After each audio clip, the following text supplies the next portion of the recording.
So it's been a minute since we spoke. Now you have a new album out. Yeah, it's been a few minutes, about 6 or 7, as the kids say now. I still don't understand the meme, I, but I don't I don't understand kids nowadays are like 6, 7, and I'm like, well, when I was young we had 9/11, so I guess I kind of understand numbers. But um, but yeah, it's been a minute. I'm growing a beard. I'm trying to be like you. oh, don't do that to yourself. You don't want to just don't grow your hair out like this. I don't recommend it. It's very hard to maintain. It's, So I am in the process of trying to grow my hair out, but it doesn't do that. It just goes straight down. Mine used to do the whole big ass afro, but as I got older, it kind of the weight causes it to just fall. So you released this EP, but you kind of took a break from music due to your mental health, which we will go down the Yep. little rabbit hole of mental health because I deal with it myself. But what made you want to decide I'm getting back into music, or was it something that's always been in your heart? You're like, I got to do this. I think it's something that was just always there because I did step away for a little while, and there was like a 2 to 3 month period where I didn't think about music at all, and then just one day I woke up and I just started writing, and I contacted my producer and I was like, "Hey, I'm thinking about doing this again. Do you want to work with me on some songs I'm working on?" And but yeah, I stepped away because like I oddly enough a mental breakdown is what started mental midnight fracture, and it I ended up having another mental breakdown that almost ended it entirely. Um, and I did actually step away from midnight fracture, and Really? then yeah, I stepped away completely, and then about a week later, it was a Saturday. I was at work, and I get text messages from two of the other members going, it's yours. And I ended up getting it back a week later, unexpectedly. Excuse me. Um, I don't know what but that was, but I'll say bless you and enjoy your cough because I wasn't sure if that was a cough or a sneeze. it was a cough. But but I started writing this music, and I'll be honest with you, it I was still debating with myself up until maybe in the middle of recording track 3 or 4 of the EP, whether it was going to be released under the Midnight Fracture name or if I was going to just release it under my own name. Hmm. I still hadn't made that decision yet. And then, like I said, about midway through recording the EP, I was like, I mean, it's my name. I made it. Mine as So well. I might as well just keep it and keep rolling with it. Hold on one second. I'm going to turn my phone on mute. For some reason, it's going off like a madman. But the thing is, with art, people don't realize is most artists, anyone in any form of entertainment, have typically have mental health problems. And I think it's best for artists to not burn themselves out because then you start not enjoying your art anymore because you feel pressured to keep releasing and keep doing shows. I think we all need that little like month or so break or sometimes even longer for our mental health because we tend to forget, at least me, tend to forget that we're human too. We don't need to keep pushing ourselves to release, release, release. It should be more genuine and authentic like your music is. It's all you could hear the pain in your voice for goodness sakes. And it's Thank you. Thank you. I think. I think, but no, like I meant that in a genuine way because a lot of people just release music for the popularity or just to say that they keep releasing music instead of stepping back, getting their mental state where it needs to be and getting their mind where it needs to be and continuing forward. That's why we lose so many musicians and artists and entertainers at young ages due to mental health because they don't give themselves that break to figure themselves out. I 100% agree. And to a degree, in previous projects, that was where I was at. I was we were making music with the goal of making it. Let's get famous. Mhm. Metallica seems like they're living a great life. Let's do that. Um, but it got to a point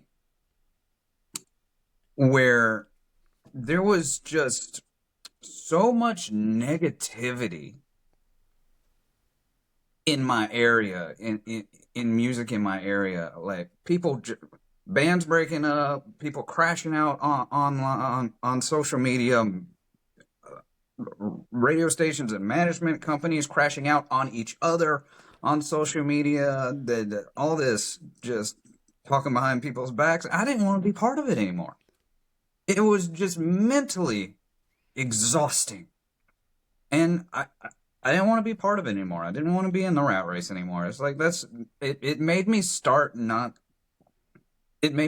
not enjoy music anymore. The thing that has kept me alive, it made me start not enjoying it, which was dangerous. I was in a very all too familiar spot that I'd never wanted to be at again.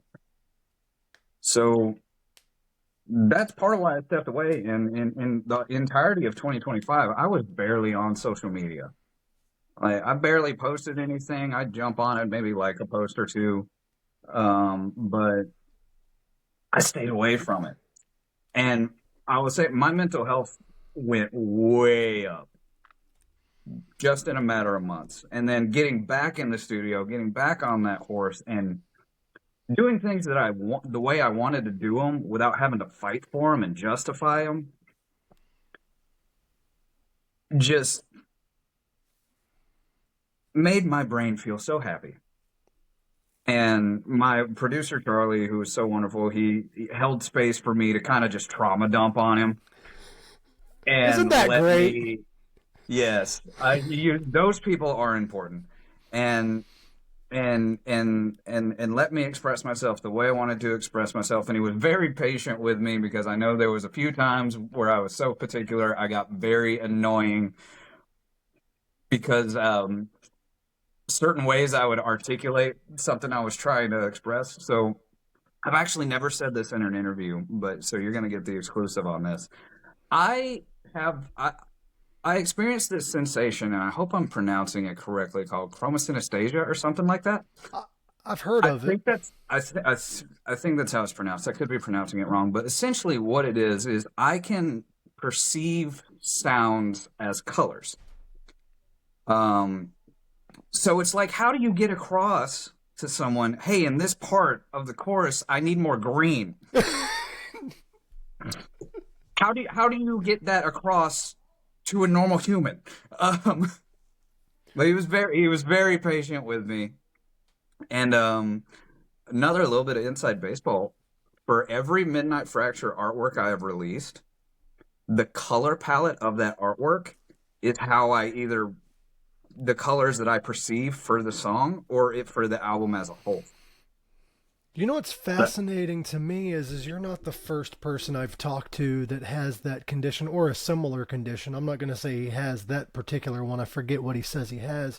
But my friend who's coming back on here, Satuk, he will listen to music and he sees the waves and he paints according to what he sees and he makes artwork based on sound waves. that's awesome. Yeah, he'll sit there and listen to the music, and he'll paint like galaxies and like demons and angels and stuff based on what the song is, and he'll just follow the waves and everything else. And I'm like, that is fantastic. I'm glad somebody else has that. You may have to come on here and talk to him about it.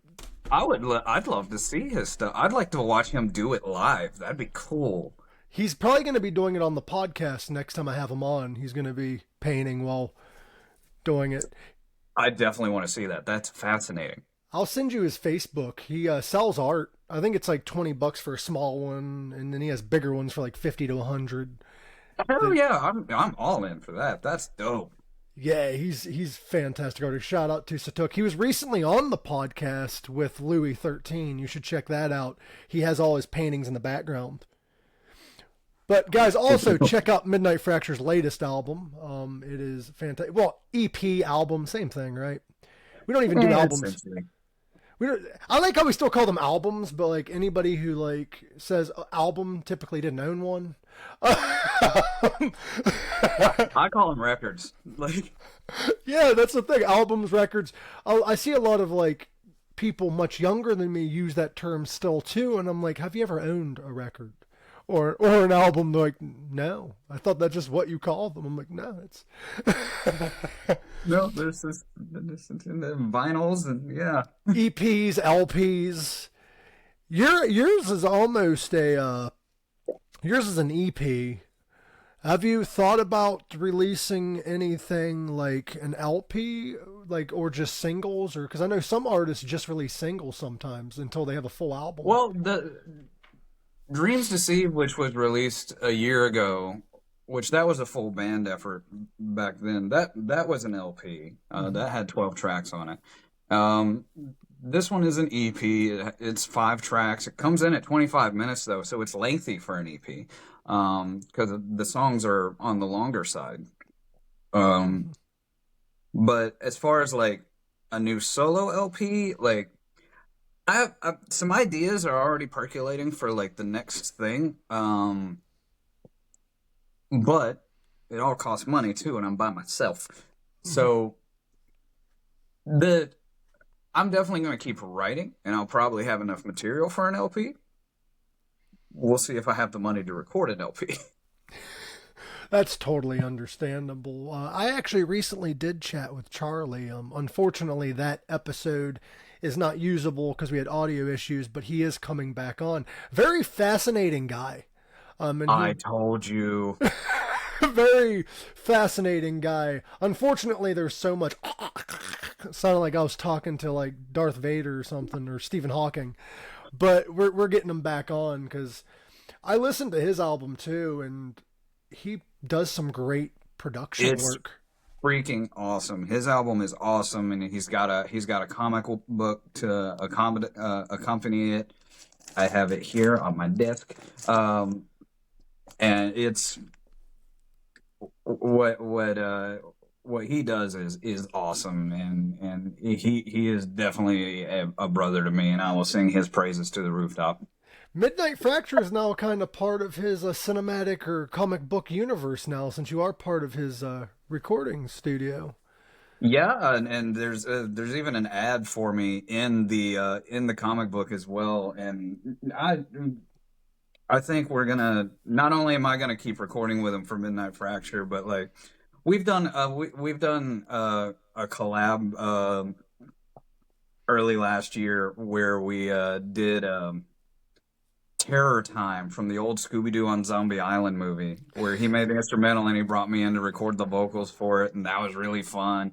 And we have plans to do like some more of that and some collaborations, and he's wanting to collaborate with like other artists and build like a, you know how there used to be like like the streamer houses. Yeah. Where he wants to make like a musician house, and like we're all just collaborating and making music together all the time, and I'm here for it. I'm all about that. It's almost like a musician's book club in a way. Kinda, yeah, and like we're all like super supportive of each other and stuff like that, and we all come from different genres because like he records everything from like beats to like really like heavy metal that makes me look like Toby Keith. Like, but like he has his circle of musicians cover all spectrum of genres, so I think it'd be really cool to see what we could all come up with if we all collaborated together. I've been going down the rabbit hole of his music because you're part of it, and I've noticed a few other musicians that I've had on my radar. And it's interesting because, like you said, he has these really heavy bands. He has you guys, and then he has his thing, which is kind of like hip hop, industrial, rock, metal, depending on which song really you're listening to. So it's very interesting, the different blend of music that he has. And I find it fascinating because every time we've been on here, you've had this sort of interest in, of course, storytelling, because that comes with music, but also like mythology and stuff like that. And now you're working with a guy who kind of has his own little story. So how did you guys come to meet? So me and Charlie met in 2018 back in the Love the Hate days. He recorded the first Love the Hate album, Burn, and I've just always had a really, really good working relationship with him. And then when I started Midnight Fracture, he's who I wanted to work with. Um, he's the first person I messaged. I was like, "Hey, I want to record some songs. Do you want to work with me?" And it's just been great working with him. Like I say, he holds space to let the artist be who the artist is. He doesn't try to strong arm what he wants. He lets the artist be the artist, and he brings the best out of the artist. He definitely brings the best out of me, and he definitely pushes me. Like he tells me when a take is crap and I need to do better. So I do better. But just like as a human being, he's one of the most fascinatingly intelligent people I have ever met in my life, and that's why I wanted to hook him up with you, because I want to see that conversation, because I count you among those people. I appreciate that. Recently, I haven't really made a public post about it, but recently I decided to become an ordained minister. Now, I know you're going to laugh because you're like, well, which one? But the church I chose is a 1980s church, the Church of the Subgenius. Okay. I'm going to do a whole video on it once I get my package, but it's a. Are you familiar with like Discordianism or like the Church of the Flying Spaghetti Monster type religions? Pastafarian. Well, this one is kind of a off-take of an earlier religion, Discordianism, but it's similar kind of to the Church of the Flying Spaghetti Monster, but much older. In a roundabout way, they follow this 1950s salesman by the name of J.R. Bob Dobbs. And he was visited one time while working on one of his TV sets by Jehovah One, an alien space god, who told him that the world is being overrun by pinkies and normies. And he wants to destroy the world using the pinkies and normies. And with J.R. Bob Dobbs' help, since he is a pinky and normie technically at this time, because he's part of the conspiracy to rid the world of subgeniuses. So he decided himself to become a subgenius and teach all people that the only way to acquire pure happiness in life is by acquiring slack. And on July 5th, 1998, the world's going to end, and all the aliens are going to come and board us on their pleasure ships, and all the pinkies and normies are going to die due to fire. So it's not really about loving Bob, it's about watching other people suffer. So here's the thing. I want this world and setting to either be made into a movie, or I want Wizards of the Coast to write a D&D campaign around this, and I want to play it. There is a documentary on Tubi TV right now called J.R. Bob Dobbs and the Church of the Subgenius. It is fascinating because the two founders are out of character discussing how it was founded, what happened, and believe it or not, Scientology might have Tom Cruise, but the Church of the Subgenius has Paul Rubin. Pee Wee Herman was a member of the Church of the Subgenius, and he even had pictures of Bob in the background on episodes of Pee Wee's Playhouse. It was started obviously as a mock religion. They took all the fringe beliefs, made their own, and just played characters. They stayed in character for years. And finally, they're like, we have to like not be in character anymore because I don't want it to like become a legit cult and people take them seriously. Still don't have to pay taxes though. Well, no, they're for profit. They because here's the story. Due to him being a salesman, the only way you reach salvation is by paying Bob $1. And if when you die you don't get salvation, he'll give you triple your money back. You didn't make it. Here's $3.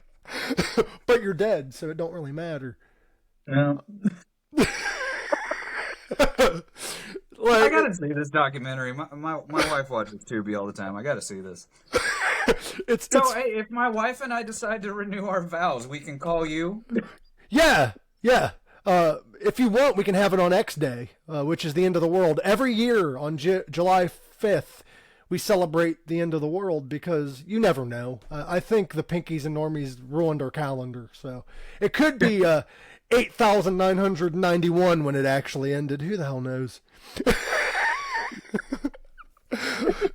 This is why I love talking to you, dude. We go. This is the most unhinged shit every time. I fucking love it.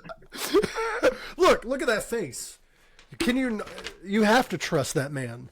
Here's the thing. I am 90. I don't know if it's Mandela or not. I am 99.9999% sure I've seen that picture somewhere before. That's because you're a subgeni.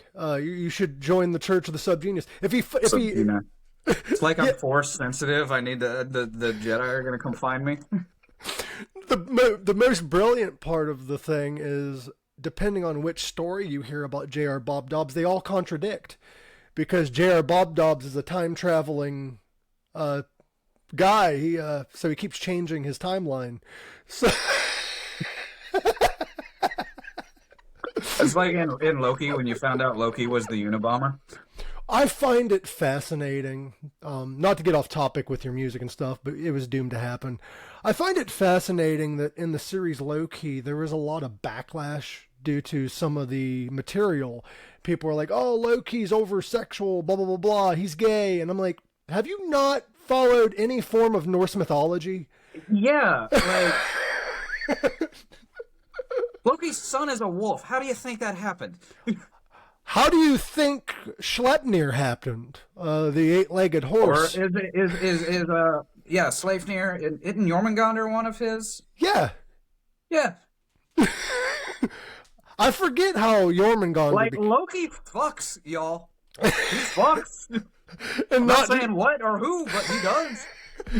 No, he don't even keep it in his own species, bro. Like, I don't know. I find it fascinating, though, that the ancient Norse people told these stories. They're on a ship all bored, and they're like, oh, Loki, he had sex with a frost giant's horse. You're like, wait, what?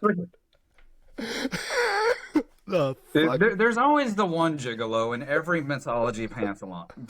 There's always one. Yes, always. And that spans various mythologies, because then you got to get into Egyptian, where who was it? Isis used Osiris's mummified penis to give birth to Horus. That sounds familiar. I think it was Isis. Osiris was chopped into tiny pieces by Set, and used the mummified penis to create the first pharaoh, Horus. Which I find fascinating. Okay, 5,000 years ago, people were bored telling stories about mummies having sex. That's cool. You got to pass the time somehow. I find it quite fascinating, though, back then, that they figured out how to mummify people. Yeah, I was actually, I can't remember. I don't know why. I was reading something about the process, but it's like they were using like a special type of like salt, or they were like was essentially like curing the body to keep it preserved, like they would cure meat back in the day. From my understanding, like that's fascinating, and it's like also, how do you figure that out? What kind of weird experiment you doing to figure that? How did we figure some of the shit out that we know is common knowledge? Because it's like how you got there is a little suspect.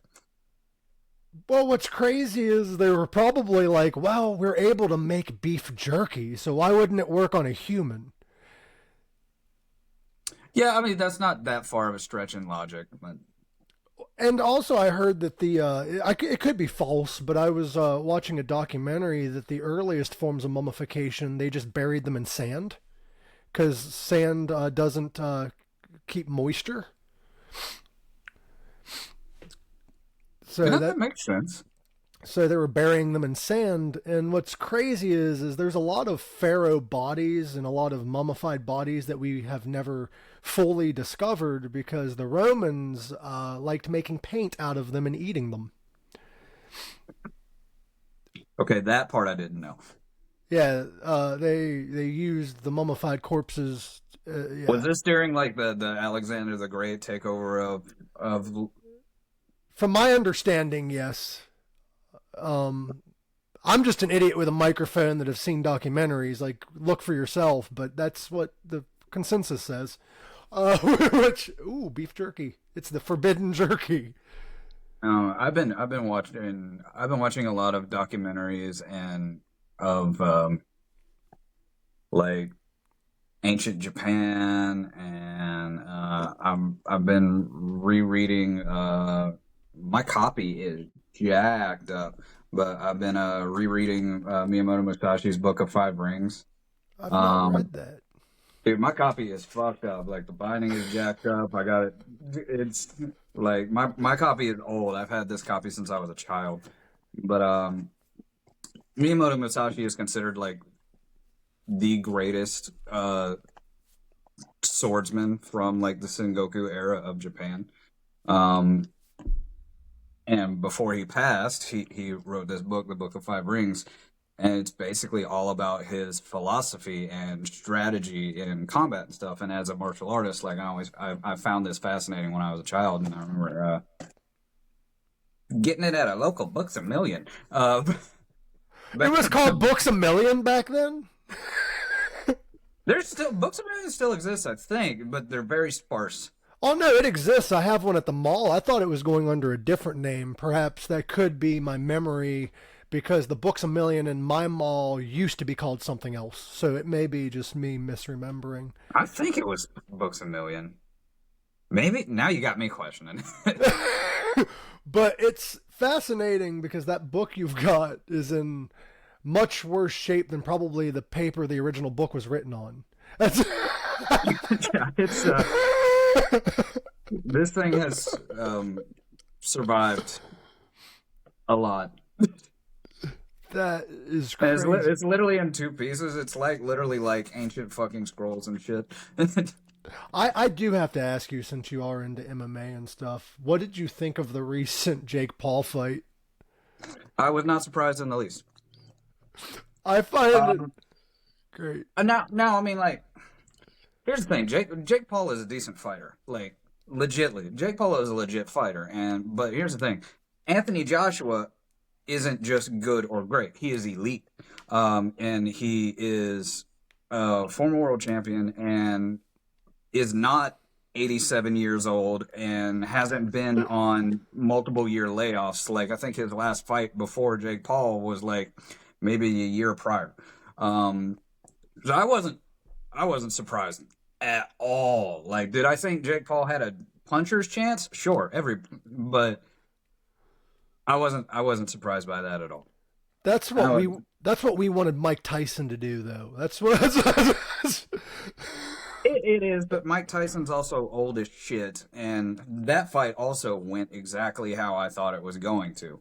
But In my opinion, though, if it was a fight not for money, if it was a legit fucking fight, because we all know that shit was planned, Tyson would have beat the hell out of him. If it was free range, there would have been a lot more punches. I think the next Jake Paul fight should be Jake Paul versus Brock Lesnar. Let's just feed him to Lesnar. Let's just, just I wanna see Jake and Logan go at it, but I think they're in different weight classes. Like I want the brothers to fight. I mean, wasn't Jake and Mike Tyson technically in two different weight classes, but Jake had to gain weight? Yeah, you're right. I loved too how on like a random fucking Tuesday night or something, me and you had like an hour-long conversation about musicians and martial artists and who would win in a fight. Well, there's a lot of great musicians, including yourself, that can fight.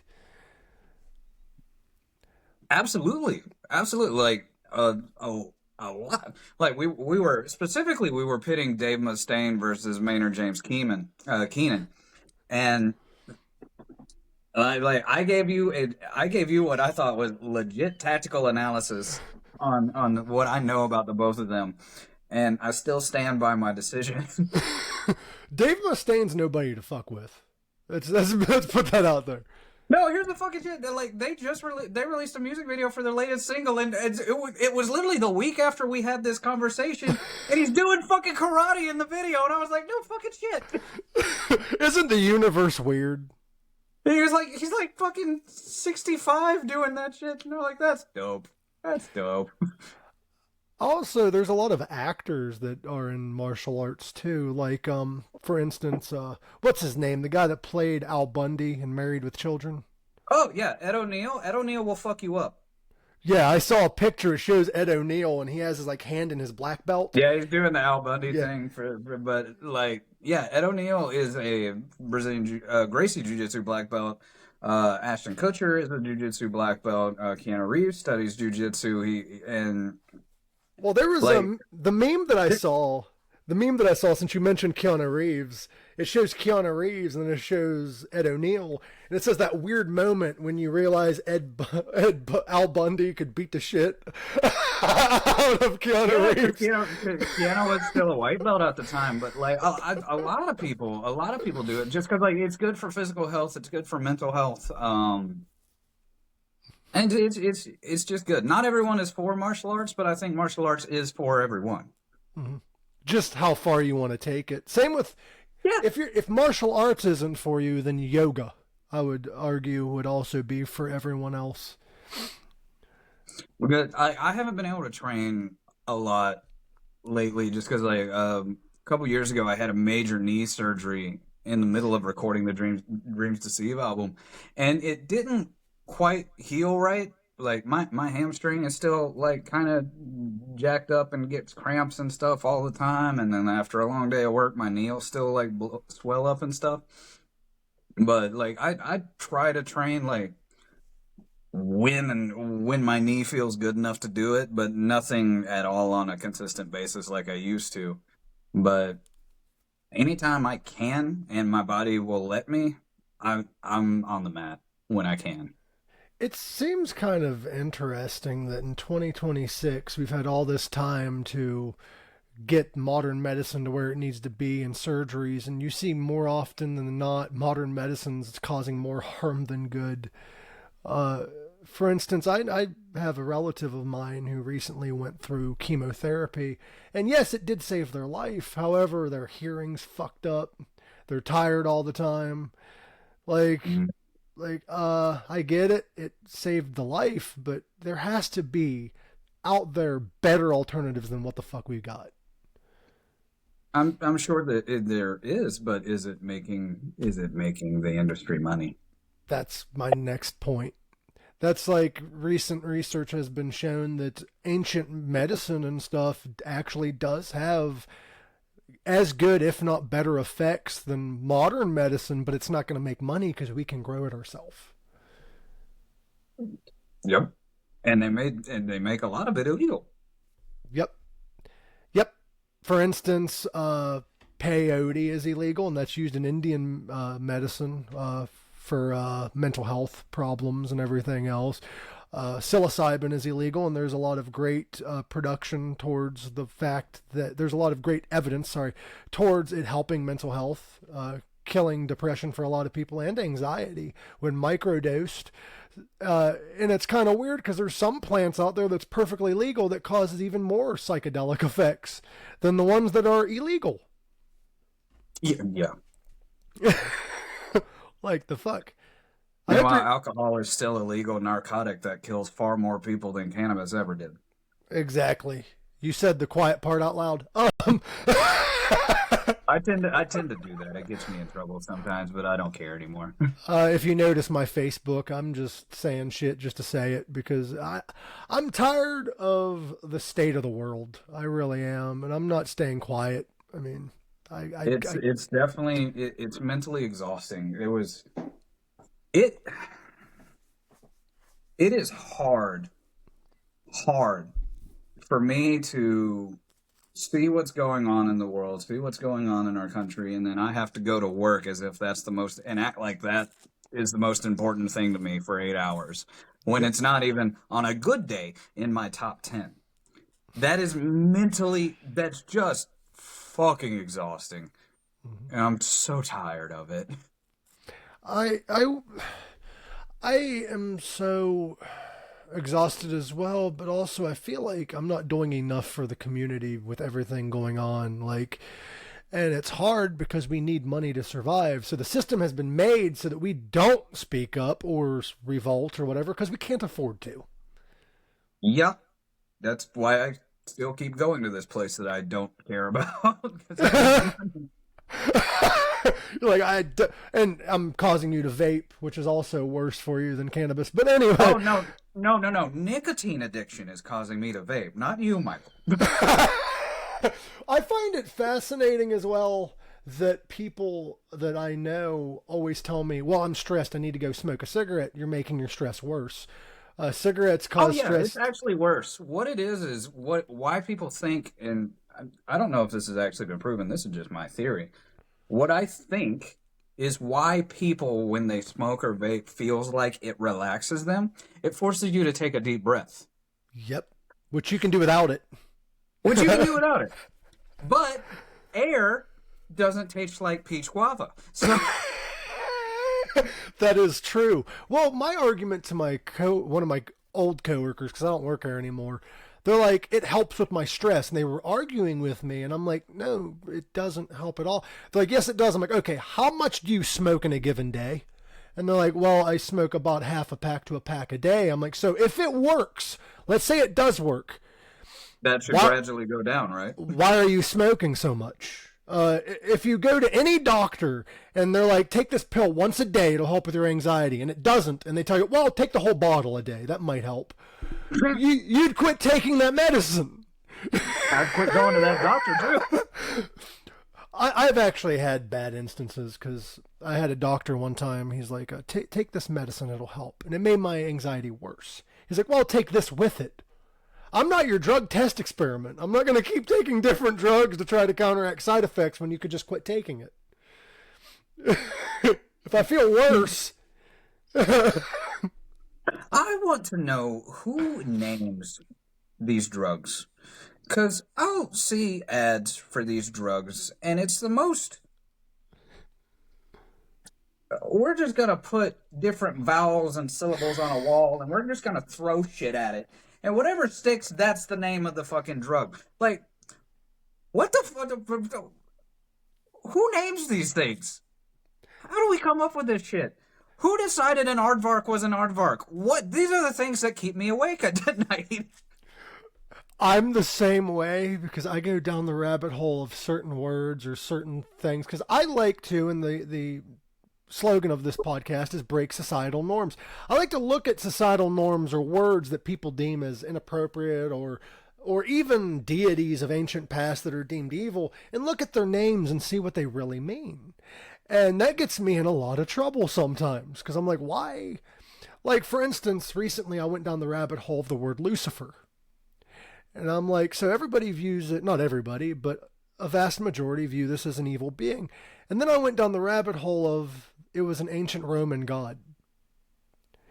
I'm like, oh, what does Lucifer mean? Lightbringer. It's symbolic of the planet Venus. He's a symbol of self-empowerment and self-enlightenment. Why is that evil? And also, it's funny you mentioned Roman god. When Christianity, the widespread of Christianity essentially stemmed from the Roman Emperor Constantine. Yeah, also the same Roman Empire that killed Jesus. Yeah. Hypocrites, aren't we all? Well, I went down the rabbit hole of YouTube and different stuff. And by the way, this is in no means to bash anyone's religion. I just question everything equally. Same. Why is it that most of modern Christianity follows the Apostle Paul and not Jesus? I'm not a Christian. I couldn't answer you. Like, it's just a question that I pose in general. Yeah.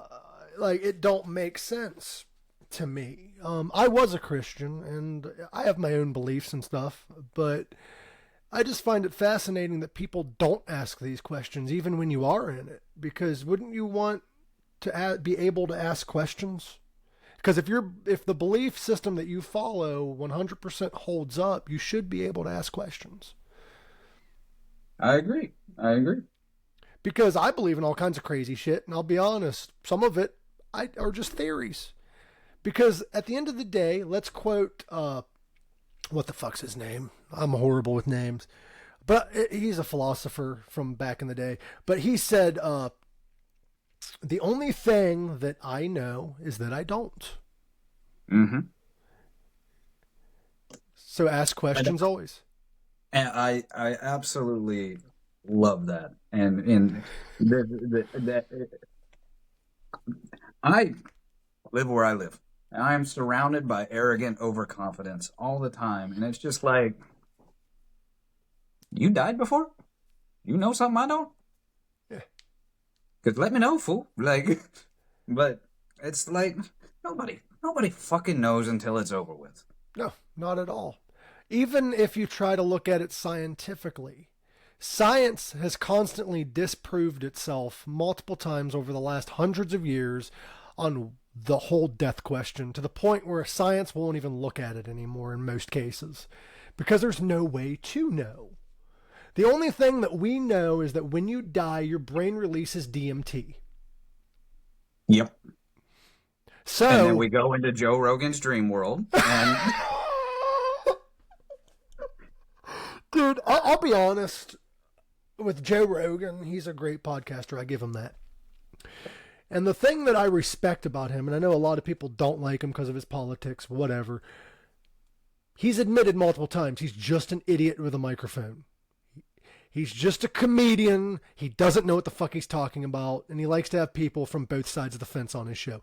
In my opinion, that's what journalism is. yeah, Because that man, I believe, in the same week had Bernie Sanders and Donald Trump.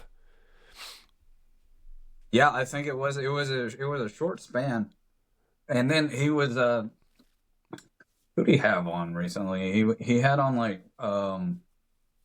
he had on Rand Paul like last week, where he was where at the very end of it he's like completely flipped the script and was talking shit about ICE, and it's just like, oh, hey, Joe, welcome to the team. But Well, it's crazy because, like, if I speak anything talking bad about the current administration or what they are doing, people automatically assume that I'm on the other side, or they automatically assume this, that, and the other about me without even knowing who I am.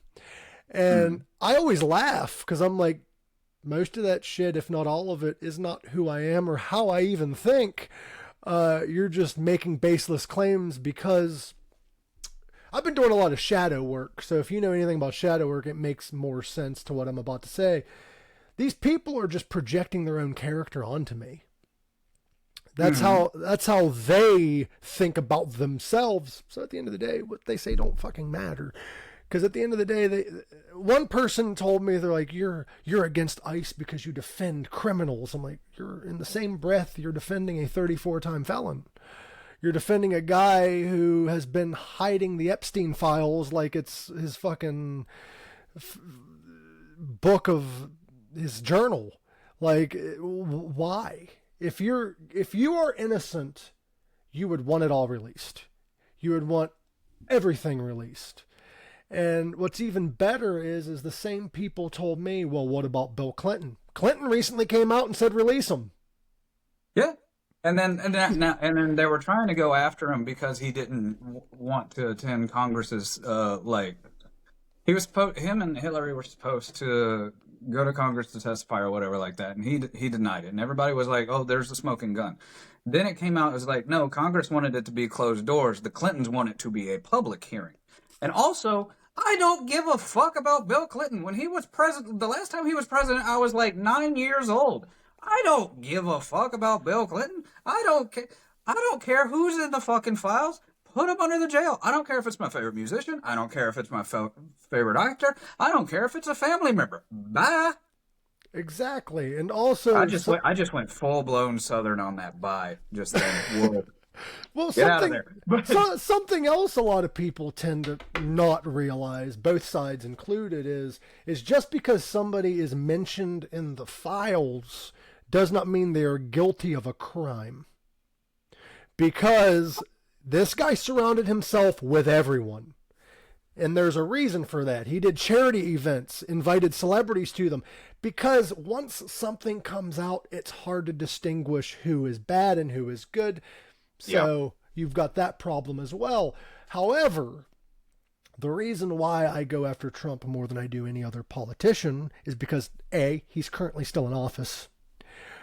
B, I've seen enough in the files. He went to court for who was that? He went to court. E. Jean Carroll.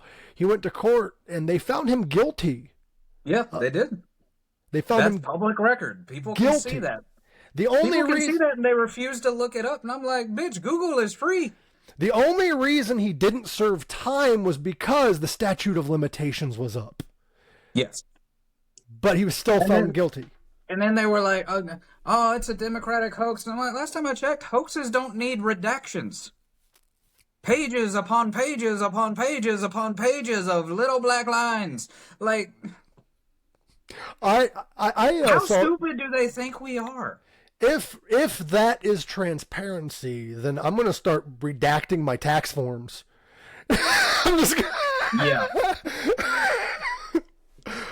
I don't know, dude. Like, sometimes I really hate talking politics, but I don't belong to either side. I've not supported a politician. I really don't either. Like, I lean more left, but I was very critical of Joe Biden too. He did a lot I didn't like either. Here's the thing: Biden did a lot I didn't like. Obama, I was too young to really care until towards the end.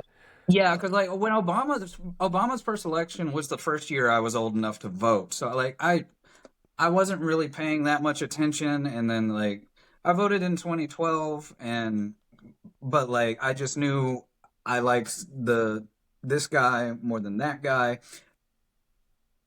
I didn't even start paying attention to politics at all until like 2018. The first 2 years of Trump's presidency, I still had the blinders on. I was busy running a fucking band going across the country. I didn't have time for any of this shit. But now it's like we're so inundated with it.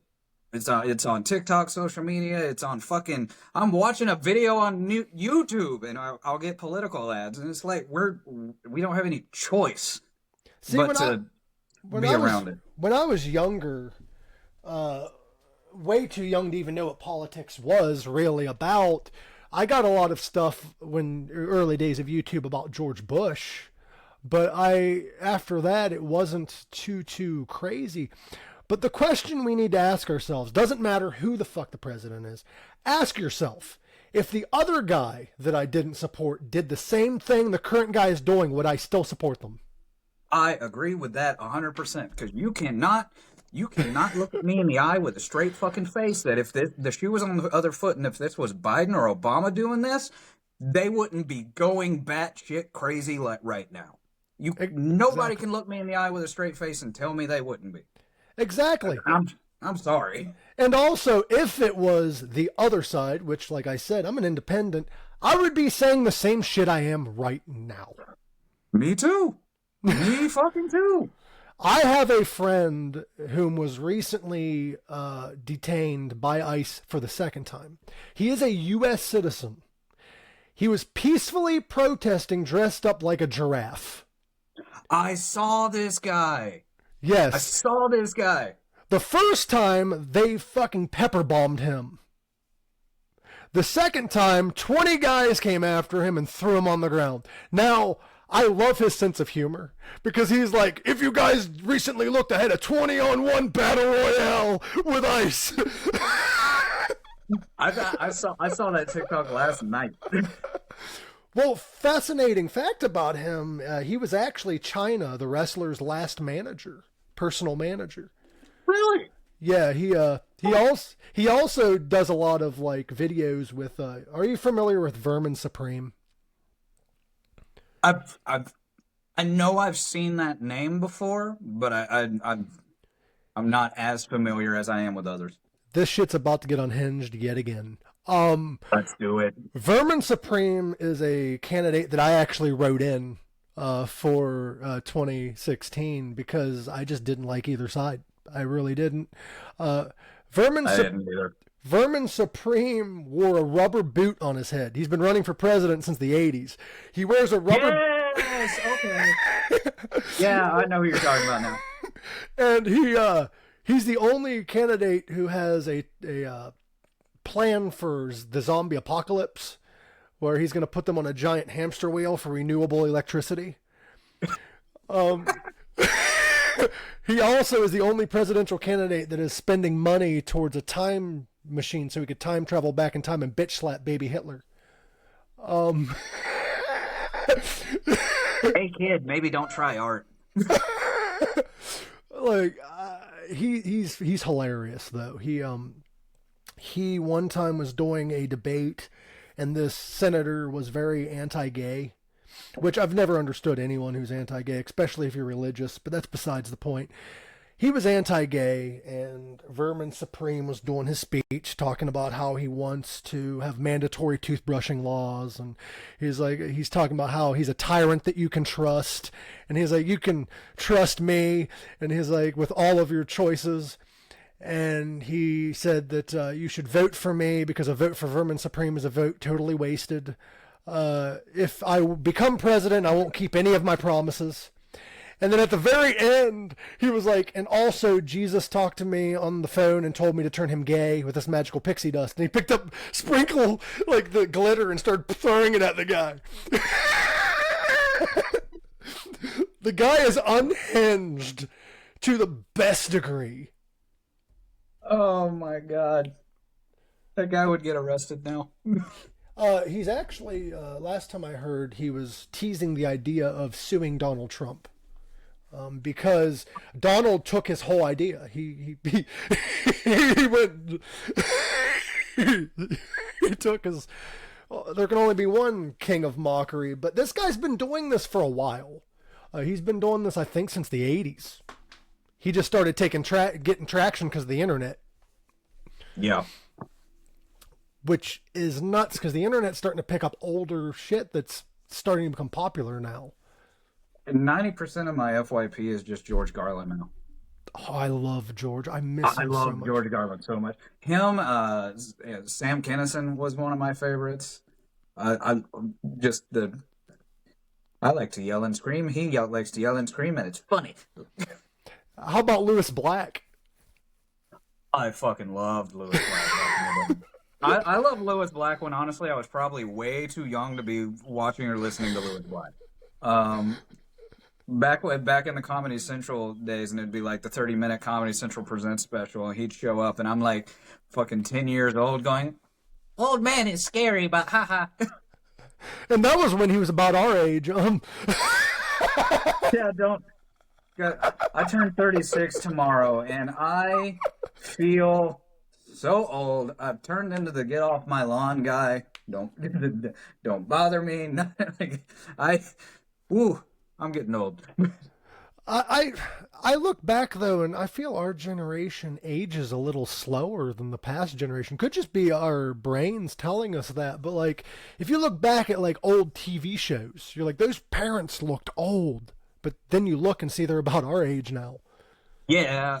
Back then, I would say, like, mentally, I feel like I'm in my 30s, but physically, I could swear to God I fought in the Civil War. But like, it's stuff ain't going good right now. But I think another issue is our generation doesn't really go to the doctors much, so we're just letting ourselves fall. We can't afford it.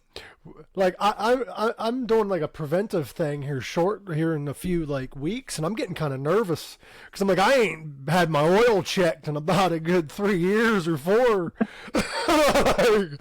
I was like, I need to set up an eye doctor appointment just because like as I've gotten older, I get pressure in my eyes a lot more because of a previous injury when I was a teenager, and it causes me to have ocular migraines quite frequently.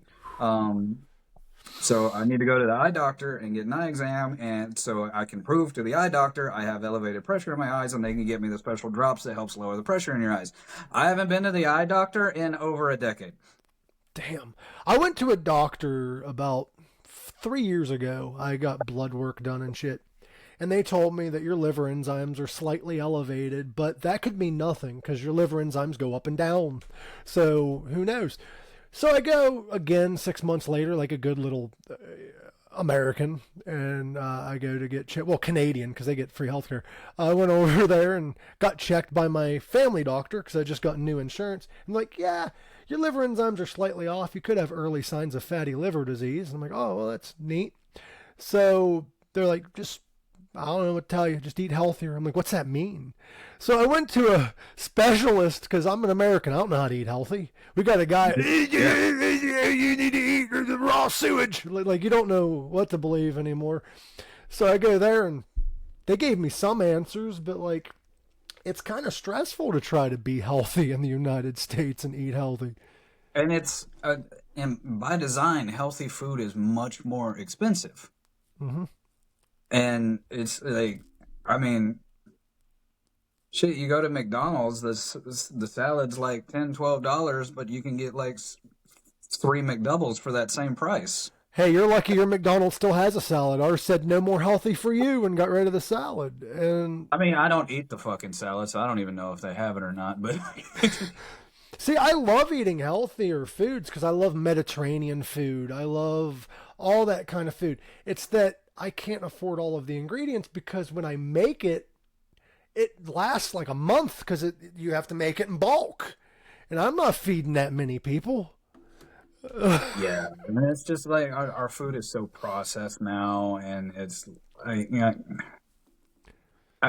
think it's designed to keep us tired and lazy. I think it is too because if and you unhealthy to where we have to keep going to the doctor and we just keep feeding the machine. Well, if you go to the Mediterranean region, for instance, like Italy and Greece and shit, they're all relatively much healthier than we are, and I don't think it's credited to their healthcare system. I think it's more so credited to their type of wheat and their type of bread and their type of all of that. Yes, bread and wheat is unhealthy in the United States because it's processed. If you go over there, they use durum wheat and they do not process it. So there it breaks down slower in your body and you get all of the fiber and all of the benefits. So therefore, even if they do eat a lot of it, it's not nearly as unhealthy as if you were to eat it here. The alternative here. Yeah.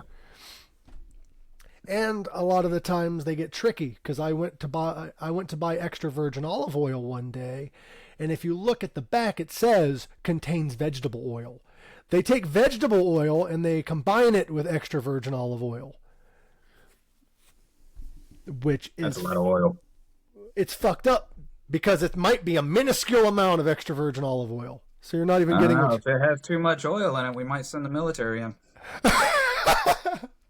You know, I remember waking up that morning and seeing that, and I'm like, I'm 99% sure I've seen this movie before. I have too. In 2003. Pretty sure I've seen this movie before. Why are we going back to the old playbooks? We're going after oil. We're going after minerals. We're going after Greenland. We're going after Venezuela. What the fuck did Greenland do to anybody? They're just chilling over there. Why? They have raw minerals that helps with AI. That is why they're going over there. Now, here's the weird thing. They usually call the FBI and shit, and they do the whole military thing for oil. We all know that. They start wars for oil. How's come this shit didn't happen when P. Diddy was arrested? We would have caught him a lot sooner if we would have told the government he had oil. Right. Instead, 50 Cent was the best FBI agent available, apparently, at the time. Didn't have that on my bingo card. But what's really weird is a lot of these celebrities and stuff were called out for their actions back in the day, like Harvey Weinstein. Seth MacFarlane made fun of him multiple times. P. Diddy, Sharon Osbourne made fun of him many times. Even on the Osbourne, she's like, didn't you recently run into Sean Combs? And Kelly's like, yeah. She's like, oh. And she said something about oil. And that was in 2002 or 3. And I'm like, people knew. There's no way that you didn't know. It's just that he was protected for whatever reason. And now that he's no longer protected, now they're arresting him. Mm-hmm. And I find it interesting that a lot of these people either end up unalived or set free rather quickly. Yeah. P. Diddy's Yeah. only doing about 2 years, I think they said. Which is wild. Yeah. Which is wild. And it's really, really wild. Crazy, crazy stuff. Sometimes I feel afraid to even talk about this shit because they're going after people and they're silencing the media and like, why? Yeah, and then you get. Did you see it? Did you see that woman that works for Ford? Yes. She got her computers taken away. She's under investigation because she called Trump a pedo protector. Yeah, I'm just so, and then I see Caroline Levitt just goes absolutely batshit banshee on a reporter because he disagreed with her. Like, oh, you're biased, and I'm like, bitch, so are you. Here's the thing that we need You're the press secretary. You're literally paid to be biased. Like, in my honest opinion, I think what the world is forgetting, we are all humans. We all think and believe certain ways that we do because that's either our upbringing or we want to believe it. The best person that I have followed that teaches the best lesson when it comes to debating is his name is Daryl Davis. I don't know if you're familiar with him. yes, the KKK guy. Well, I should phrase that differently. He's the guy. He's an African American man that would basically talk to members of the KKK and former KKK and kind of, in a human way, make them see the error of their ways. Not just that. It's not just about that. He started to try to understand why they think the way they do. Yeah, I understand why. Because the thing is, and you touched on it, like, we're all products of our environments and our personal lived experiences. So, like, I may think Caroline Levitt is an evil piece of shit. There's a reason she thinks the way she thinks, though. She was brought up a certain way, or she has experienced certain things in her life that made her feel the way that she feels and see the world the way that she has. I intellectually understand that. Just like the same way with the way I view the world, same way with you view the world. But holy ADHD, I lost my train of thought. But I'm going to add to it because I think I know where you were going. Yeah, jump on the train. Help me land the plane. I think the issue we all have as a society, not just me, not just you, not just Caroline Levitt, we tend to want to insult or demean people. And I'm not saying that's what you were doing, but we tend to like get in our feelings or let our ego take over instead of, why do you think that way? Why are you that way? Like, I would be fascinated to actually have a sit down conversation with some of these people and, like, tell me your story. Like, how did we get here?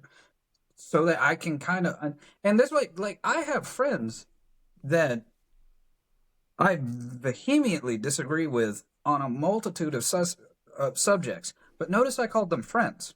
Yes. Because we've been able to have a dialogue and kind of just talk to each other of like, why do you think and feel this way? Because, and they approached me the same way of like, why do you think and feel this way? So of course I give them the same courtesy. So we have a mutual understanding of respect to where we're not going to agree on these things. But X, Y, and Z experience is why you feel that way. X, Y, and Z experience is why I feel the opposite. Both things can be true at the same time. This kind of reminds me, I don't know why, but it reminds me of a quote that I had read.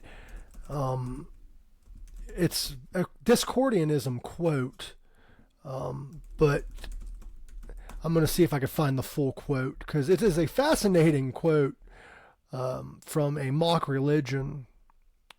Let's see if I can find it. I'm sorry, I'm just trying to find this. I'm trying to find this guy. There's this quote by them that I really enjoy, but I'm trying to find it here. Here it is. All affirmations are true in some sense, false in some sense, meaningless in some sense, true and false in some sense, true and meaningless in some sense, false and meaningless in some sense, and true and false and meaningless in some sense. Basically saying that every single opinion that is shared or not shared is true, false, and meaningless. It just depends on your perspective of it. Exactly, and I'm guilty of this, getting in my feelings because somebody is not listening or whatever, or just not listening to the point. But the fact is they just want to believe what they want to believe, and they are in their feelings about it. I shouldn't allow that to stoop to their level. I'm just tired of the meaningless insults. I've been called an idiot, a libtard, blah blah blah blah blah. And these are by people that told me that what I say is false, and then later on it's proven to be true, and they ignored it. Or it's something that I said was true and ended up being false, and I admitted to it being false. Either way, why insult people? Yeah, like at the end of the day, we are molecules floating on a speck of space dust in an infinite space bullshit. None of this matters. And also, my thought is like, why? When did human rights and when did equality and when did loving one another become a political issue? See, to me, that's not politics. That's just human rights. Politics is how much tax money we spend on repairing a road or rebuilding a school. To me, that's politics. Yeah. When you make human rights political, then there's something wrong in the system. Yeah, 100% wrong. Because I have people that have Bible verses in their Facebook page telling me that I shouldn't love my neighbor. Now, that doesn't make sense to me. No. That does not make sense to me. At all. It doesn't say love thy neighbor if they look like me. It doesn't say love thy neighbor if they are legal immigrants to where I live. It doesn't say love thy neighbor unless they don't follow the same political path I do. It literally says love thy neighbor as thyself. Which, if it also says as thyself, which leads me to believe, they hate themselves. These people hate themselves. Because typically the human psyche works in a very interesting way. Things that make you mad that other people are doing, or things that people say, or whatever, is basically something within yourself that you do not like. I can agree with that. Agree with that.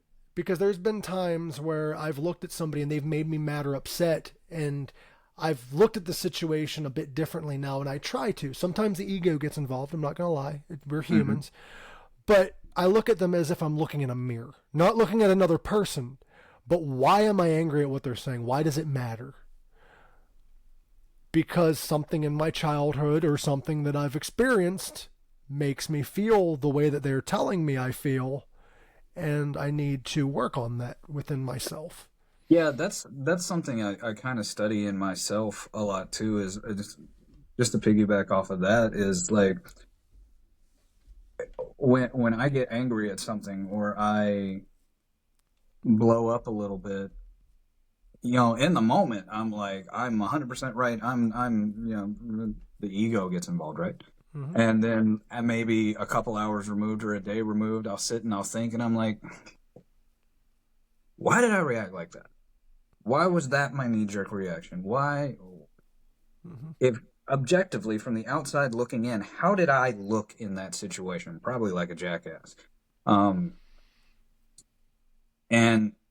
I've been spending a lot of time on myself trying to fix some of the harms in me to where I have a little bit more love and grace in my heart than I did last year. Kind of like Jungian philosophy in a way. Carl Jung. Yeah. I follow him a lot because he has, like you said, typically, like, why am I angry? And you ask that, and then you start realizing that every person that you meet is just a mirror. They're all aspects of you and your aspects of them. If there's something about you they don't like, that's an insecurity they have about themselves. It's not an egotistical thing. It's not saying I am all that exists. It's we are all that exists. We're all mirrors of one another. And there's uh, my old bass player in Midnight Fracture, Joseph Carter, was kind of obsessed with the notion and the term, and his obsession made me obsessed with it, of a term called sonder, which basically is the realization that everyone you meet and see is just as aware and just it has the same, like, the way I'm seeing the world, how I'm looking at this computer screen, I'm looking at my phone, I see Mike Usenick in front of me. Flip that. It's you. You're looking at your computer screen. You see me. It's like the realization essentially that everyone else in the world isn't NPCs. Mm-mm. And I remember when he first was explaining that to me, it kind of like, it's like it's like, well, of course I know that. But then when you have it like explained to you, it kind of makes you go like, that's fucking wild. So, to add to what you're saying, there is this theory that I had read, and I have it in front of me if you're interested in me reading it. It's called The Egg by Andy Weir. Let's hear it. Okay. Now, this is a little story, but it's also an interesting form of philosophy. You were on your way home when you died. It was a car accident. Nothing particularly remarkable, but fatal nonetheless. You left behind a wife and 2 children. It was a painless death. The EMTs tried their best to save you, but to no avail. Your body was so utterly shattered, you were better off, trust me. And that's when you met me. What happened? You asked. Where am I? You died, I said matter-of-factly. No point in mincing words. There was a truck, and it was skidding. Yep, I said. And I died? Yep. But don't feel bad about it. Everyone dies, I said. You looked around. There was nothingness. Just you and me. What is this place, you asked? Is this the afterlife? More or less, I said. Are you God, you asked? Yep, I replied. I'm God. My kids. My wife, you said. What about them? Will they be all right? That's what I like to see, I said. You just died and your main concern is for your family. That's good stuff right there. You looked at me with fascination. To you, I didn't look like God. I just looked like some man or possibly woman, some vague authority figure maybe. More like a grammar school teacher than the Almighty. Don't worry, I said. They'll be fine. Your kids will remember you perfect in every way. They didn't have time to grow contempt for you. Your wife will cry on the outside, but will secretly be relieved. To be fair, your marriage was falling apart. If it's any consolidation, she'll feel very guilty for being so relieved. Oh, you said. So what happens now? Do I go to heaven or hell or something? Neither, I said. You'll be reincarnated. Ah, you said. So the Hindus were right.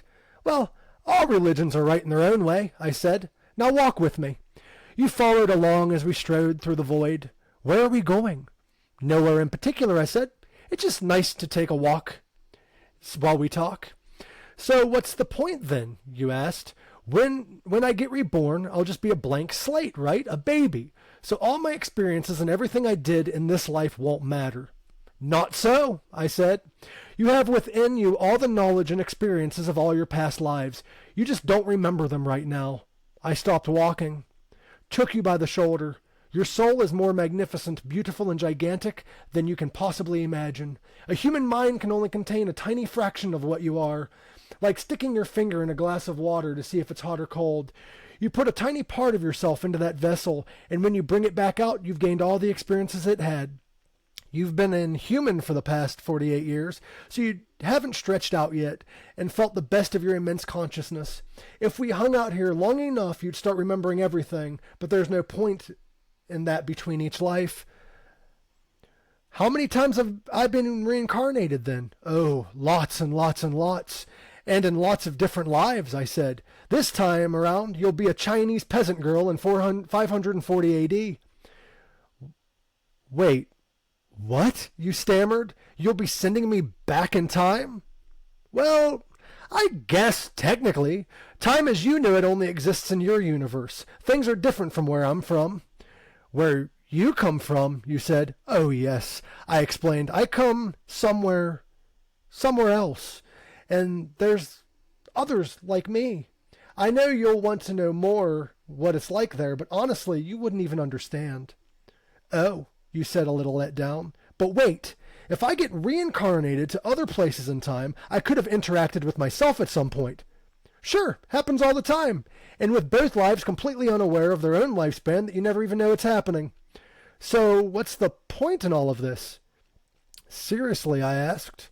Seriously, you're asking me the meaning of life? Isn't that a little stereotypical? Well, it's a reasonable question, you persist. I look you in the eye. The meaning of life, the reason I made this whole universe is for you to mature. You mean mankind? You mean mankind to mature? No, just you. I made this whole universe for you. With each new life, you grow and mature and become more and a greater intellect. Just me. What about everyone else? There is no one else. I said, in this universe, there's just you and me. You stared blankly at me. But all the people on Earth, all you, different incarnations of you. Wait, I'm everyone? Now you're getting it, I said with a congratulatory slap on the back. I'm every human who has ever lived, or who will ever be, yes. I'm Abraham Lincoln, yes, and you're John Wilkes Booth too, I added. I'm Hitler, you said, appalled, and you're the millions he killed. I'm Jesus, and you're everyone who followed him. You fell silent. Every time you victimize someone, I said, you are victimizing yourself. Every act of kindness you've ever done, you've done it for yourself.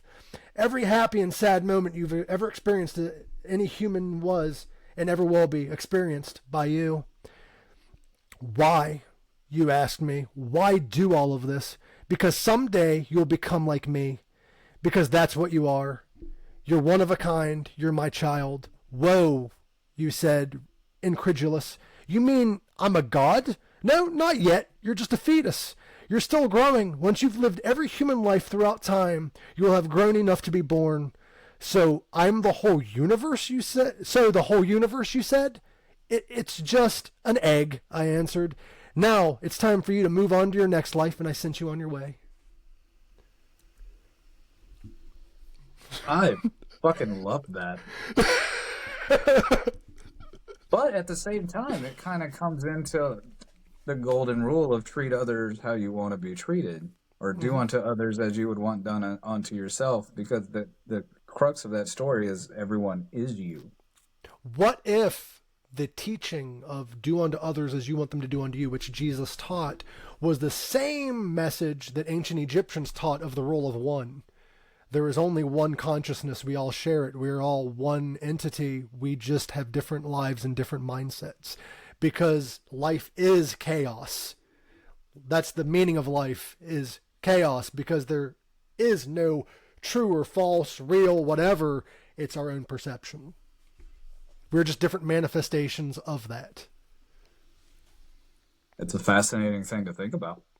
Right? Because where do thoughts even come from? Science says it comes from your brain and stays in your brain, but electric waves leave and enter your brain. So technically, where does these thoughts come from, and why do certain people share certain thoughts? Why is it that, let's say me and you's in the same room together, I can make a look at you after somebody makes a comment, we both laugh, we know exactly what each other was meant and why it's funny. Why is that? Why can I make it sound like Morgan Freeman in my head if I want to? Like, right? Or it's like it's sometimes you'll read a quote from somebody, like you'll like something from like an anime voice actor, a video game character, or one of your favorite actors or whatever, and you'll read a quote from them and you can read it in your head in their voice. Exactly. And it's just like, that's fucking cool. The mind also has a very good way of deceiving us, because if you read a text online or somebody made a post, we automatically assume based on our own worldview what that person meant or how they perceived what they said, instead of trying to understand. Because I get so many people that like will comment just making up shit that I believe based on a comment or a post that I made on something completely irrelevant. Yep. And Yeah.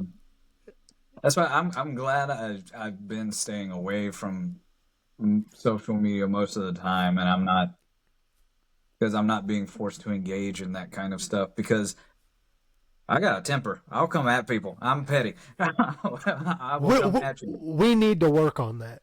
Yes, we do. We do. You're 100% right. You're I 100% right. say I'm that aware. because we need to work on that because that's something I also deal with, and that's why when somebody acts a certain way towards me, it upsets me because I know I'm also guilty of that at times. And that's where it stems from. Is like I need to just let it roll off and like and get to the side. And I've gotten better about that because there's plenty of things that I've seen and I'm just like keep scrolling. I just I don't know. I hate when people, and I'm guilty of doing it myself. That's why I hate it. Of saying, "Oh, I said that, but that wasn't me," or "I acted that way, that wasn't me." Motherfucker, that was you. We need to realize that. Who was that? Patricia? Or the thing is, I wouldn't do something like that. Every human being is capable of doing Is anything. capable of doing that. Yeah, of doing anything. Like, we need to get that out of our mind because you really think certain horrible people in history intended to be horrible people in history? Well, I mean, every villain thinks that they're the hero. They're the hero of their own story. They think they're doing the right thing. And the thing people also don't realize is every villain has a backstory that made them that way. And Yeah. it's very unfortunate. Which brings as well. back to what we were discussing of like these people that we may disagree with. There is a reason or there is an instance in their life that changed their worldview to why they think the way they think now. Mm-hmm. Something happened. Whether that something was valid or not is irrelevant. It's valid to them. Well, I think the human mind in some instances work in a weird way where, like, for instance, some of these, like, white nationalists or whatever, I think a lot of the times a certain individual of a certain race did something to them and then they assume that every single person is like that. Where if we take the Daryl Davis approach and prove to them that not everyone is like that, they just have a worldview based on stuff, then we could change people's opinions. That would be like me saying, well, all Catholics are child molesters because preachers go after them. That's not the case. That is not the good. Most are great people. But if I was to take the same mindset many of these people take and hating other people because of a certain minority acted that way, then I would be that way towards Catholics or that way towards. So, and also those same people belong to groups that are guilty of the same exact shit they hate others for. Yeah, and at some point you just gotta sit back and go. There are 8 billion people in this world. People are different. Yeah, It's different. it's okay Like, it's okay to be different. Just don't harm other people while you do it. That's my word yeah, of advice. yeah. As long as nobody is being harmed or anything like that, live your life, boo boo. Make And the I paper. and I will add, as long as you are not hurting somebody non-consensually, because some people are into being hurt consensually. That is, I had to add that because I've been with some people Fair. that enjoyed it consensually. I mean, some crazy ass shit. We went down a lot of rabbit holes, but is there anything you would like to promote? Shows coming up, of course, your album. You got Facebook, everything else that you want to promote. Go ahead. Yeah. So I mean, like, I just man, just go stream the album, and I'm just so happy with it, man. Like, I got to be myself. I got to tell the story that I wanted to tell, and it's a personal story. This album is a concept album. Now it's a story that's personal to me, so it's like if I never told you the story, you might not pick up on what I'm talking about. But like even musically, it's a little bit of a concept album. There's like this melody through line that exists in 3 of the 5 songs and that's intentional. That it's woven in on purpose. It was a melody that I wrote on bass in like 2018. Couldn't get anybody to do anything with it. I'm like, well, fine, I'll do it my damn self. But man, I had so much fun making this. It definitely pulled me out of a mental hole. The title track, "Ghost Inside," is probably my favorite piece of music that I've ever written. we spent me and Charlie spent 10 hours in the studio just working on the instrumental. Like the first 2 hours of that session with me and him working together on it was just finding weird ass sounds that we could like figure out how to incorporate and Frankenstein into whatever we were about to build. And I'm I'm so very happy with it. It's these 5 songs are probably the proudest I am of music I've made thus far, and um I might be taking a little break from Midnight Fracture. I kind of want to start focusing on maybe some other projects because I mean I'm a free agent musician, so I mean like I'm down to join other projects, but Midnight Fracture is just going to be mine for me. And I've already kind of got ideas forming for whatever is going to be next for Midnight Fracture because it's like this thing don't stop. Um, but I'm just compared to where I was a year ago, and I'm not everything is the way I want it to be. There's still some changes I want It to never will. It never will be because the meaning of life is yeah, constant change. but there's a couple of things that I want to change for sure in my life at the moment. But compared to where I was a year ago, especially mentally when it comes to the mental health, and I still have my up and down days. I I had kind of a pretty bad week last week, but I'm feeling great today. I'm showered, I'm moisturized. Am I wearing pants? I don't know. Subscribe to Usenick Unleashed to find out. Um, but But compared to where I was a year ago, I'm in a much better place, and that's growth. And it's like if I can tell you the same thing that I'm in a better place than I was last year, next year, I'm doing something right. It's not about where we've been; it's where we are, and where we're headed. The thing with mental health is, and you're starting to get it. A lot of people are like, "I need to beat this mental health," or "I need to." You're not ever going to beat it. You're going to channel it into something more positive. You're going to use those aspects about you to empower you because they are part of you. And the thing I absolutely love about you is your growth. You've grown a lot. I've known you for longer than what we, what, 6 years? Love the Hate Days, 2019. Yeah. Yeah. Shit. Yeah. Yeah. And you've grown a lot since then. Like you were a depressed youngin' back in, and now you're just a depressed old guy. Like it's crazy your growth. No, I'm just kidding. But you've grown a lot musically too. Like Midnight Yeah, Fracture. I would agree with that. You're, even with this album, dude. I didn't even realize songs were changing because it blended all so perfectly together, like one big fucking song, like you said earlier. And Well, that's another thing too, is the track listing of the EP is the exact order I recorded these songs in. that's And crazy. that was on purpose. Like by design, I went into the studio going, I want these songs to be in the order we record them in. So you can hear the songwriting progression. And there was even the idea of guitar tone, where like the guitar tone is a little wobbly in the Hmm. and then it tightens up, and then it tightens up. And then by the last song, just like when you're telling a story, the longer the story goes on, the clearer the plot points become. So even storytelling through music by something that may seem as minuscule as that got my dick hard. You are able to get yourself hard. That is incredible.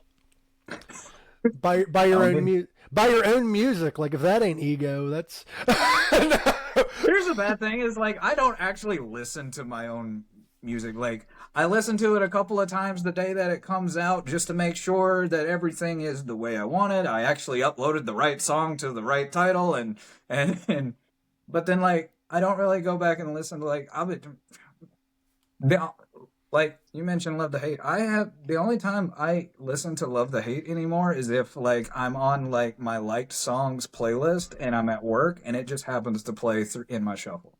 Like I don't really seek it out. I don't really and it because like once I release once I mean just to date the recording, the EP came out today. But once I release that and it's out in the world, it doesn't belong to me anymore. It belongs to the consumer or whoever the fuck wants to listen to it, or maybe no one wants to listen to it and I'm the only one listening to it, so then it does belong to me. But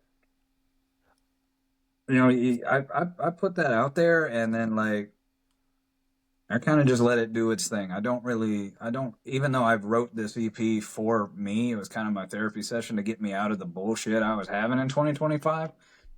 It's, I did that. I got it out of my system. If other people dig it, great. If it touches somebody and lets them know they're not alone and it keeps them around for one more day because everybody deserves tomorrow, fucking great. Job done. If I die tomorrow and that ends up being my legacy, I can be very content.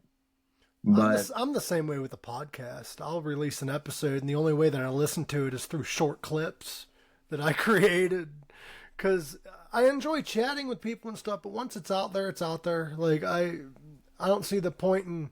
I feel that I don't like my voice in a way. So it's best to just not listen to it. I've gotten more comfortable with it lately. I don't really like mine either. I've gotten more comfortable with mine. I learned how to scream for this EP, so the screams are me too. And oh, by the way, not to interrupt before you get off, I just realized if you guys go on Midnight Fracture's Facebook page tomorrow, go ahead and wish this guy a happy birthday. You didn't have to do that, but thank you. It is your birthday. It might not be tomorrow. Tomorrow might be when this gets released. So just wish him a happy birthday whenever you can. Thank you. But another thing too is like, I don't really like going back and listening to it because like I started recording this EP the last week of April. My last recording session was the last week of October. So I've already been listening to these songs constantly on repeat for months. I'm kind of sick of them at this point, to be honest. Where it's like, that's why like I'm already writing the new shit in my head because I want to listen to something else for the next 6 to 8 months. That's why don't you just take the old Black Sabbath route and just record the whole thing in one go? It's hard. It's hard as a multi-instrumentalist to play all those instruments at once. I would assume. It's hard to write them all at once because I don't really know. Actually, there's no really about it. I don't know music theory. Like if you ask me to get on my guitar and play an A chord, I don't know how to do that. Not a lot of musicians do. They play by ear. Like I just get sounds in my head and I try to find them. And if they sound good on that particular instrument, cool, that's a riff. Like I just get shit in my head and I try to make it tangible. That's how I was when I played guitar occasionally, like, but then it's hard to get a band together and be like, I want it to sound like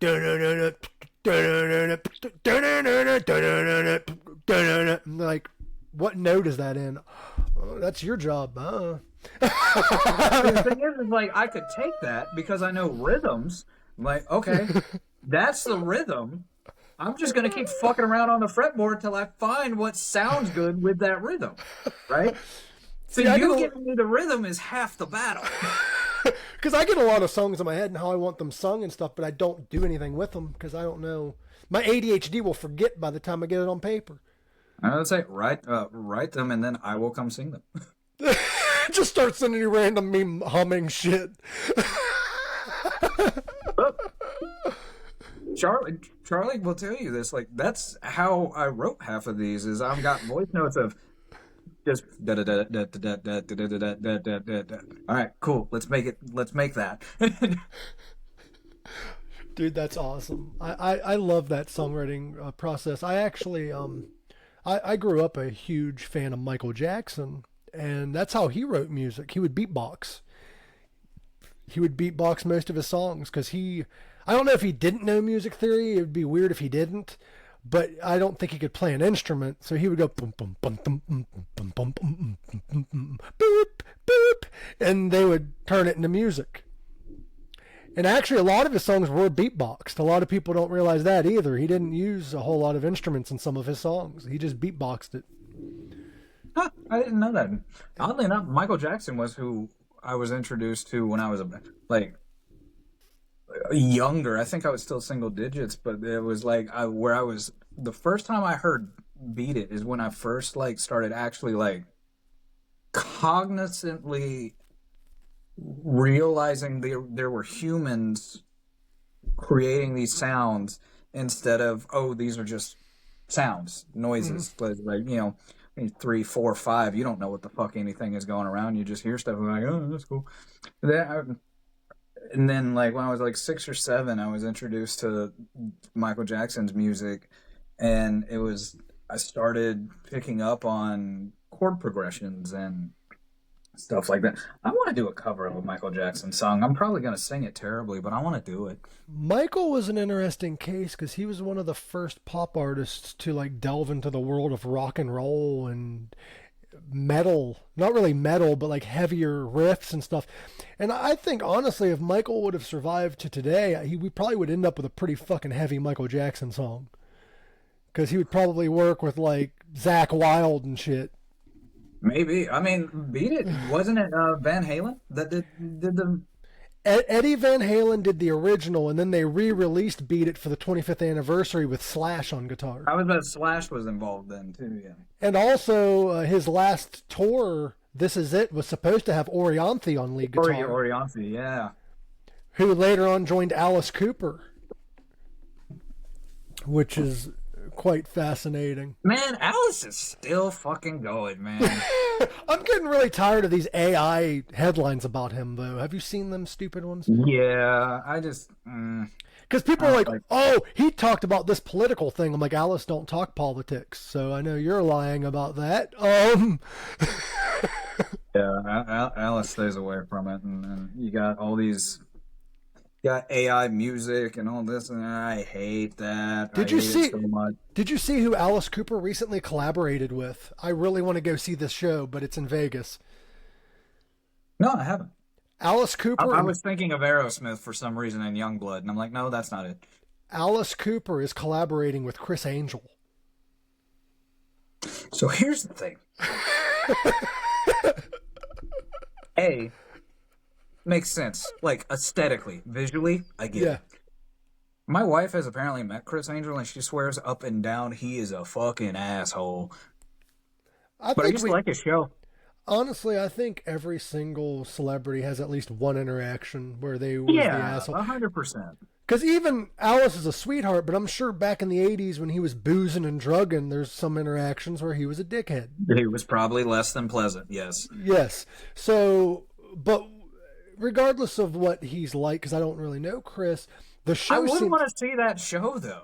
Like shock rock with magic, like, okay, that's kind of cool. There's a video I saw of Alice in the trench coat, and he's singing Ballad of Dwight Fry, and Chris Angel's upside down in a trench coat doing an escape.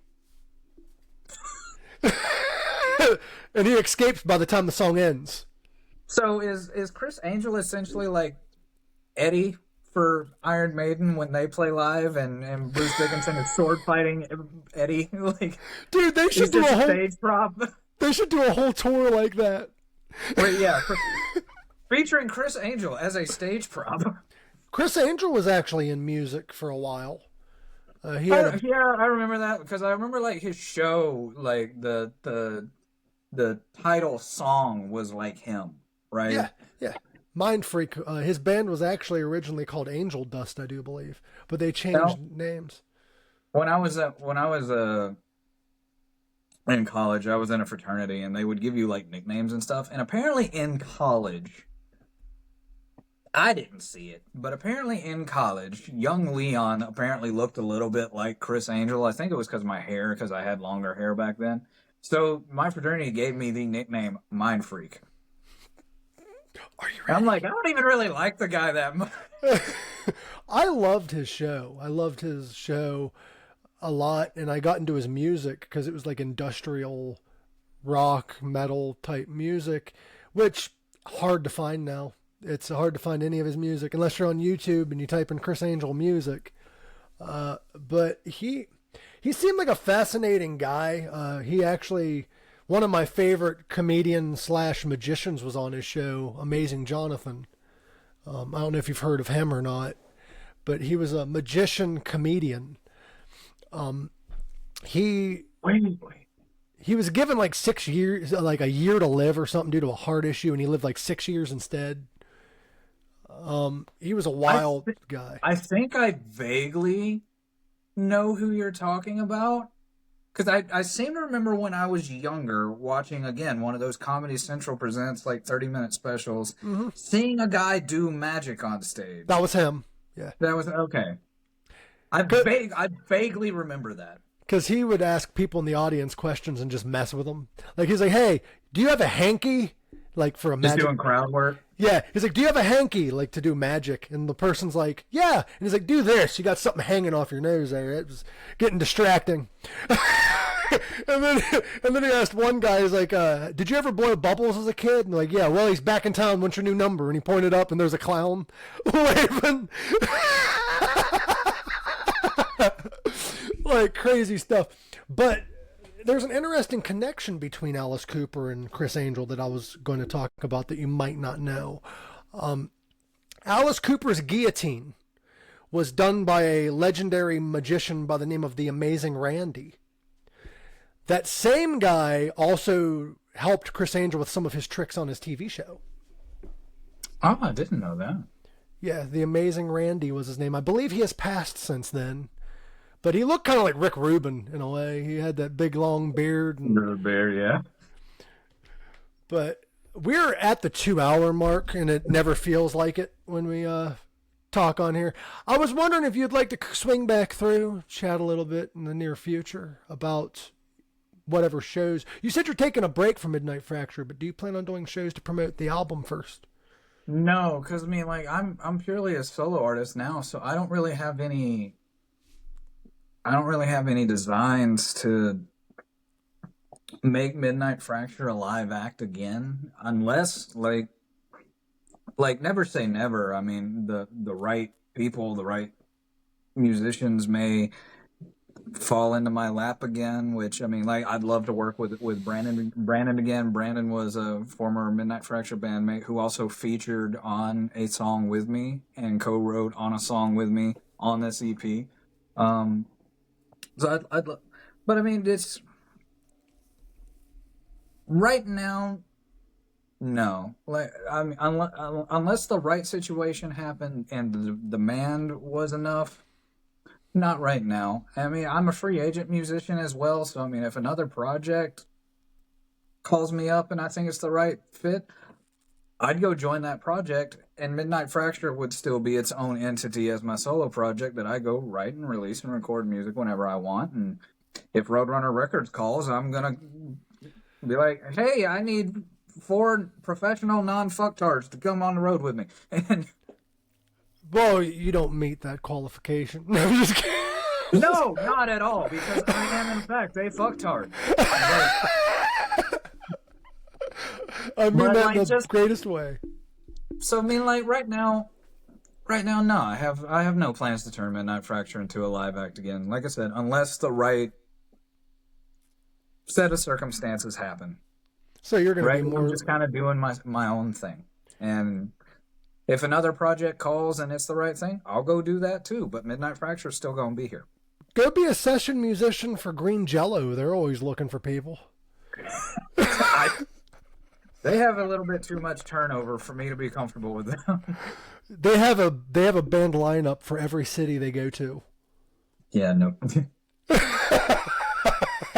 Oh, come on.